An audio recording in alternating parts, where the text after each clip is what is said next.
കഴിഞ്ഞ വർഷം UPSC civil service പരീക്ഷയിൽ നിരവധി ആളുകൾക്ക് ഏറ്റവും മാർക്ക് കുറഞ്ഞ ഒരു പേപ്പറായിരുന്നു എസ്എ പേപ്പർ. 250 മാർക്കിൻ്റെ പേപ്പറാണ്. അതുകൊണ്ട് തന്നെ എസ്എ പേപ്പറിന് നേടുന്ന മാർക്ക് വിജയത്തിലേക്ക് എത്തുന്നതിന് വളരെ നിർണായകമാണ്. എസ്ഐക്ക് എങ്ങനെ മാർക്ക് വർദ്ധിപ്പിക്കാം?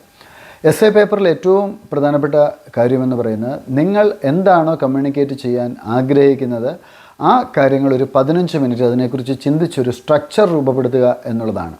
അവസാനത്തെ പേജിൽ റഫർക്കിന് വേണ്ടിയുള്ള സ്പേസിൽ നിങ്ങൾ എഴുതാൻ പോകുന്ന എസ്സേയുടെ ഒരു സ്ട്രക്ചർ ആദ്യത്തെ 15 മിനിറ്റിൽ നിങ്ങൾ രൂപപ്പെടുത്തണം. സെക്ഷൻ എയിൽ 4 ചോദ്യങ്ങൾ, സെക്ഷൻ ബിയിൽ 4 ചോദ്യങ്ങൾ. ഇതിൽ നിന്നും ഓരോ ചോദ്യങ്ങൾക്കാണ് ഉത്തരം എഴുതേണ്ടത്. 125 × 2 അങ്ങനെയാണ് 250 മാർക്കിൻ്റെ പരീക്ഷ നടക്കുക. എസ്ഐക്ക് മാർക്ക് നേടാനുള്ള മറ്റൊരു കാര്യം, ഒരു പാരഗ്രാഫിൽ ഒരു ആശയമാണ് നിങ്ങൾ എക്സ്പ്ലെയിൻ ചെയ്യേണ്ടത്. പരസ്പരം ബന്ധിതമായിരിക്കണം ഈ ആശയങ്ങൾ. ഒന്നിൻ്റെ കണ്ടിന്യൂറ്റി ആയിട്ട് അടുത്ത പാരഗ്രാഫ് ഫീൽ ചെയ്യണം. ചില ആളുകൾ എഴുതുമ്പോൾ പരസ്പര ബന്ധമില്ലാത്ത രീതിയിൽ എഴുതും. അപ്പോൾ പരസ്പര ബന്ധിതമായി നമുക്ക് എഴുതുന്നു എന്നുള്ളത് നമ്മുടെ ക്ലാരിറ്റി ഓഫ് തോട്ടിനെ സൂചിപ്പിക്കുന്നു.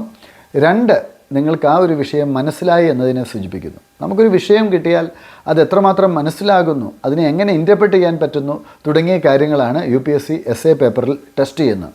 അതുകൊണ്ട് തന്നെ ഈ കാര്യങ്ങൾ നമ്മൾ ശ്രദ്ധിക്കണം. അപ്പോൾ നമ്മളുടെ അനലിറ്റിക്കൽ സ്കിൽസ് വർദ്ധിപ്പിക്കാൻ വേണ്ടി ജനറൽ ആർട്ടിക്കിളുകൾ കൂടുതലായിട്ട് വായിക്കുക. മാഗസിൻസ്, ഫ്രണ്ട് ലൈൻ, അതുപോലെ വീക്ക് പോലെയുള്ള മാഗസിൻസ് നോക്കാം. ശശി തരൂരിൻ്റെ പാക്സ് ഇന്ത്യയൊക്കെ പോലെയുള്ള പുസ്തകങ്ങൾ വായിക്കാം. ഹിന്ദുവിലും ഇന്ത്യൻ എക്സ്പ്രസ്സിലും വരുന്ന ആർട്ടിക്കിളുകൾ വായിക്കാം. യോജന കുരുക്ഷേത്രയിൽ വരുന്ന ആർട്ടിക്കിളുകൾ വായിക്കാം. ഇതെല്ലാം നമ്മുടെ എസ്എ പ്രിപ്പറേഷനെ സഹായിക്കും. ഒരു പ്രത്യേക രീതിയിൽ എസ്എ എഴുതണമെന്ന് ഒരു നിർബന്ധവും ഇല്ല. എൻ്റെ ഒരു സുഹൃത്ത് എസ്ഐക്ക് നല്ല മാർക്ക് കിട്ടിയ ആളാണ്. അദ്ദേഹം ഒരു ടെലിവിഷൻ ഡിബേറ്റിൻ്റെ രീതിയിലാണ് അദ്ദേഹത്തിൻ്റെ എസ്എ എഴുതിയത്. അപ്പോൾ ഈ രീതിയിൽ എഴുതുക എന്നുള്ളതല്ല, അത് ഏറ്റവും വ്യക്തതയോടും അതുപോലെ തന്നെ ക്ലാരിറ്റിയോടും കൂടി അവതരിപ്പിക്കുക എന്നുള്ളതാണ് പ്രധാനം. കൊട്ടേഷൻസ് കൊണ്ടുവരുന്നത് വളരെ നല്ലതാണ്. അതുപോലെ തന്നെ എക്സാമ്പിൾസ് ആയിട്ട് ഇൻസിഡൻസ്, കേസ് സ്റ്റഡീസൊക്കെ എസ്എയിൽ കൊണ്ടുവരിക. ഈ രീതിയിൽ എസ്എ എഴുതുമ്പോൾ 8 മുതൽ 10 പേജ് വരെയാണ് നമുക്ക് എഴുതേണ്ടത്. ഉറപ്പായിട്ടും മാർക്ക് കിട്ടും. പരമാവധി മോക്ക് എസ്സേസ് എഴുതിയും പരിശീലിക്കുക.